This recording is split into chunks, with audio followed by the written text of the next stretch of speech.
دو کتابخانه ولایتی در منطقه کӯлоб پول نداشتند که کتاب‌های نو خرند. قرار بود مقامات در سال 2025 به آنها 16,000 سومانی بدهند، ولی همگی 3,000 سومانی رسیده است. سرنوشت پول‌های باقی مانده معلوم نیست. نه کتابخانه بچگانه‌مون نه ولایتیمون 3,000 گرفت. 6,000 اشما چند است؟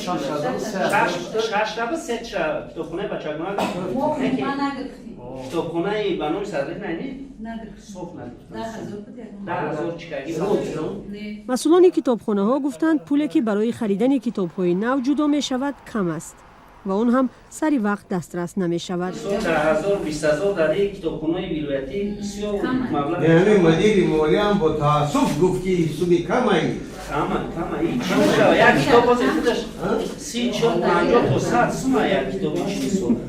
کتابخانه ولایتی به نام صدرالدین عینی 80,000 کتاب داشته است. از این شماره 18,000 به زبان تاجیکی و باقی مانده با زبان روسی. رئیس ولایتی ختلون وضع بعضی کتابخانه‌ها را در کӯлоб به طلبات پاسخگو ندانست، ولی همزمان افزود چون این دشواری خاصی تنها این منطقه نیست. من سال گذشته در شهر کӯлоб از وضع کتابخانه بچگانه ولایتی دیدن کردم.